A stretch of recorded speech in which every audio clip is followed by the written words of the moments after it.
ছাত্রদেরকে আমরা শিক্ষার্থী বলি, অর্থাৎ যারা শিক্ষা জ্ঞান অর্জনের কাজে নিয়োজিত তাদেরকে ছাত্র বলা হয়।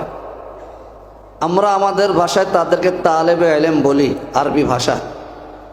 তালেব মানে অনুসন্ধানকারী, ইলম অর্থ হল জ্ঞান, অর্থাৎ যারা জ্ঞানের অনুসন্ধানকারী। জ্ঞানের অনুসন্ধানকারী, অনুসন্ধান এমন কর্মকে বলা হয় যেটা শুধু ভাষা জানার নামই অনুসন্ধান বলা হয় না। অনুসন্ধান একবারে গভীর থেকে করতে হয়, তাকে অনুসন্ধানকারী বলা হয়। তো যেহেতু ছাত্রদের অনুষ্ঠান, আজকের আমাদের যে শিক্ষা, এই শিক্ষা আমরা কেন লাভ করি? শিক্ষা লাভের মূল উদ্দেশ্য হলো নিজেকেও গড়ব, দেশকেও গড়তে হবে। আমি সকলের দৃষ্টি আকর্ষণ করব যে আমরা একটু চুপ হয়ে কথাগুলো শুনি, কোনো কথা না বলি। শেষ পর্যায়ে চলে আসছে আজকের এই অনুষ্ঠান। ছাত্ররা নিজেদের জীবনকেও গড়তে হয় এবং ভবিষ্যতে নিজের দেশকে গড়ার স্বপ্ন দেখতে হয়। শুধু নিজে গড়া, নিজের ভবিষ্যৎ উজ্জ্বলের চিন্তা করলে তাহলে দেশের ভবিষ্যৎ উজ্জ্বল হয় না, দেশের ভবিষ্যৎ সুন্দর হয় না। যারা শুধু নিজেকে নিয়ে চিন্তা করে, নিজের ভবিষ্যৎকে সুন্দর করার চিন্তা করে বা নিজের ভবিষ্যৎকে শুধু উজ্জ্বল করার চিন্তা করে, তারা একটা বয়সে দেখা যায় বাংলাদেশকে নিয়ে চিন্তা করার থেকে বেশি, বাংলাদেশকে স্বাবলম্বী করার চিন্তা করার থেকে বেশি তারা বাহিরের চিন্তাটাই বেশি করে। এমন একটা পর্যায়ে চলে আসে তারা আর দেশে থাকতে পারে না, দেশ থেকে পালিয়ে যেতে হয়।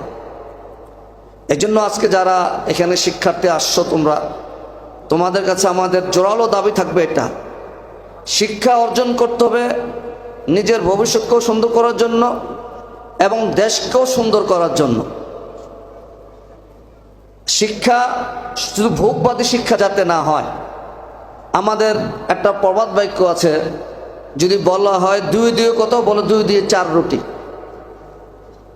দুয়ে দুয়ে যদি জিজ্ঞাসা করা কত, বলা 4 রুটি। তার রুটিটা এই কারণে বলে, তার উদ্দেশ্য হলো শুধু রুটিটা উদ্দেশ্য। দুয়ে দুয়ে যে 4 হয়, এই সঠিক বলাটা, সঠিক মানে যোগটা বলার উদ্দেশ্য না তার, মানে তার উদ্দেশ্য তার স্বার্থ। এই স্বার্থবাদী শিক্ষা দেশের কল্যাণ বয়ে আনতে পারে না। দুঃখজনক বিষয়, আমাদের জেনারেল শিক্ষা, আমরা মুসলিম সংখ্যাগরিষ্ঠ দেশ, এখানে মুসলিম মেজরিটি। এই শিক্ষা ব্যবস্থা হওয়ার দরকার ছিল ধর্মের ভিত্তিতে, যাদের জেনারেল শিক্ষায় শিক্ষার্থীরা যাতে যে ধর্মের অনুসারী, সেই ধর্ম সম্পর্কে তার প্রাথমিক জ্ঞান অর্জন করতে পারে, এই ধরনের শিক্ষা ব্যবস্থা আমাদের দরকার ছিল। কিন্তু অত্যন্ত পরিতাপের বিষয়, দুঃখের বিষয়, আমাদের বিগত সরকার একটা লম্বা সময় ক্ষমতায় ছিল, তারা শিক্ষা ব্যবস্থাকে সম্পূর্ণ সেকুলার শিক্ষা ব্যবস্থা আমাদের উপর চাপিয়ে দিয়ে গেছে। যে কারণে আজকে প্রাইমারি স্কুলে একজন ধর্ম শিক্ষক নাই, যে কারণে হাই স্কুলে একজন ধর্ম শিক্ষক নাই। এমনও একটা পরিবেশ তৈরি হয়েছে যে আগে যেখানে প্রতিটা শিক্ষা প্রতিষ্ঠানে একটা ধর্ম চর্চার, যার যার ধর্ম, শিক্ষার্থী যে ধর্ম অনুসারী হোক না কেন, তার ধর্ম চর্চার একটা পরিবেশ ছিল, কিন্তু সেই পরিবেশটা নষ্ট হয়ে গেছে আমাদের এই শিক্ষা প্রতিষ্ঠানগুলো থেকে। অথচ এই শিক্ষা প্রতিষ্ঠানের মেজরিটি ছাত্র হলো মুসলমানের সন্তান। এই ধরনের একটা পরিবেশে আমরা আমাদের ছেলে মেয়েদেরকে লেখাপড়া করাচ্ছি, এটা আমাদের জন্য কোনো কাম্য নয়, কখনো কাম্য ছিল না। আমি আজকে এই ছাত্র জমিয়তের যারা পশ্চিমের দায়িত্বশীল, তাদেরকে অন্তরের গভীর থেকে অভিনন্দন জানাই যে তারা একটি সুন্দর চমৎকার একটা অনুষ্ঠানের আয়োজন করার জন্য, যাতে জেনারেল শিক্ষার্থী, তাদের যে ভাইয়েরা আছে, তাদের সাথে তাদের ঘনিষ্ঠতা, অন্তরঙ্গ কীভাবে বাড়ানো যায়, এই ধরনের একটা অনুষ্ঠান করার জন্য তাদেরকে অভিনন্দন জানাই। ছাত্র জমিয়তুল ইসলাম বাংলাদেশের একটা সহযোগী সংগঠন। ছাত্র সংগঠনগুলো অরাজনৈতিক সংগঠন হয়, কিন্তু তারা রাজনৈতিক সংগঠনের ভবিষ্যতে কর্মী তৈরি করার প্রাথমিক মাধ্যম ছাত্র সংগঠন। তো যেহেতু ছাত্র, তাদেরকে আমি তাদের উদ্দেশ্যে বেশি বলতে চাই কথা, আমার ভবিষ্যৎকে সামনে রাখতে হবে। এবং আমাকে মনে রাখতে হবে আমি যে কোরআন শরীফের আয়াত তেলাওয়াত করেছি সে আয়াতের প্রাসঙ্গিক আলোচনা যে আমার সৃষ্টিকর্তা আল্লাহ রব্বুল আলামিন, আল্লাহ আমাকে সৃষ্টি করেছেন, এই বিশ্বাস তো সবার আছে। কি বলো সবাই? এই বিশ্বাসের মাঝে যদি কারো ঘাটতি থাকে, কোনো ধরনের দুর্বলতা থাকে, সে মুসলমান পরিচয় দেওয়ার অধিকার হারিয়ে ফেলে। যে সকল মুসলমানের এই কথা বিশ্বাস করতে হবে অন্তরের গভীর থেকে, আমার সৃষ্টিকর্তা আল্লাহ, যেভাবে আল্লাহ রব্বুল আমাকে সৃষ্টি করেছেন, আমাকে এই কথাও বিশ্বাস করতে হবে অন্তরের গভীর থেকে যে আল্লাহ রব্বুল আলামিন আমাকে কোনো বেহুদা অনর্থক কাজের জন্য সৃষ্টি করেন নাই। আমাকে আল্লাহ সৃষ্টি করেছেন, আল্লাহর নিশ্চয় উদ্দেশ্য আছে, যেটা পবিত্র কুরআনুল মজিদ আল্লাহ রব্বুল আলামিন সুস্পষ্ট ভাষায় বলেছেন, ওমা খলাকুল জিন্না ওয়াল ইনসা ইল্লা লিয়াবুদুন, যে মানুষ এবং জিন্নাতের তৈরি একমাত্র আল্লাহর দাসত্ব প্রকাশের জন্য। আর আমি যে আয়াত তেলাওয়াত করেছি সে আয়াতের মাঝে স্পষ্ট আল্লাহ বলেন, ইরশাদ করছেন, ঘোষণা করছেন, আল্লাহ আল্লাহুল খালকু ওয়াল আমর, হে বিশ্ববাসী তোমরা জেনে রাখো তিনি সৃষ্টি করেছেন তোমাদেরকে, এবং আল আমর বিধান তারই। এর অর্থ হলো এটাই যে আমাদেরকে আল্লাহ সৃষ্টি করেছেন এবং আল্লাহ সৃষ্টি করার পর আমাদের এই স্বল্প সময়ের পৃথিবীতে যে জীবন দান করেছেন, এই জীবনটা আমি কিভাবে পরিচালনা করব সেই বিধানও আল্লাহ প্রদত্ত। আমার কথা বুঝে আসছে? যে আমি আমার জীবনটাকে কিভাবে পরিচালিত করব সেই বিধান, যে সেই জীবন বিধানও আল্লাহ প্রদত্ত। তাহলে আয়াতের অর্থ হলো দ্বারা এটা যে আল্লাহ আমার সৃষ্টিকর্তা, আমার জীবন বিধান দাতাও আল্লাহ। কিন্তু আজকে আমাদের শিক্ষা প্রতিষ্ঠানে সেভাবে ছাত্রদেরকে সেভাবে তৈরি করা হয় না। এখন এমন একটা মানসিকতা দিয়ে তৈরি করা হয় যে ছাত্ররা মনে করে আমি অর্থ উপার্জন করলে আমি স্বাবলম্বী থাকতে পারবো, আমি আমার দেশটাকে আল্লাহর যে বিধান কোরআন অনুযায়ী এই দেশকে পরিচালনা না করে আমি মানুষের বিভিন্ন ধরনের বিভিন্ন মতবাদ, তন্ত্র মন্ত্র, কখনো কমিউনিজম, কখনো ক্যাপিটালিজম, বিভিন্ন মতবাদের দিকে আমরা দুর্বল হয়ে পড়ি। আসলে মানুষের বানানো কোনো মতবাদ, মানুষের কোনো বিধান মানুষকে কল্যাণ দিতে পারে না।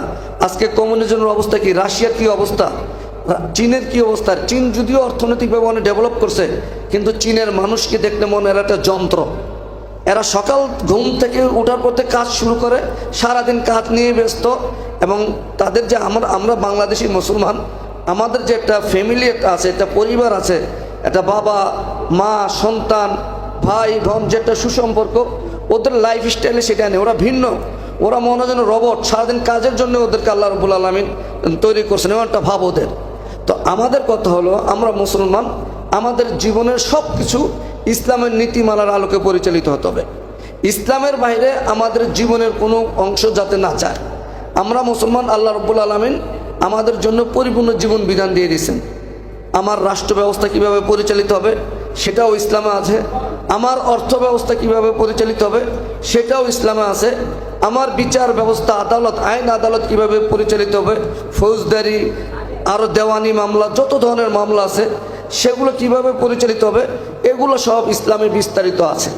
কিন্তু দুঃখজনক বিষয়, আমরা ইসলামকে নিয়ে ইসলাম সম্পর্কে লেখাপড়া না করে আমরা অন্য লেখাপড়া বেশি ব্যস্ত হয়ে পড়েছি।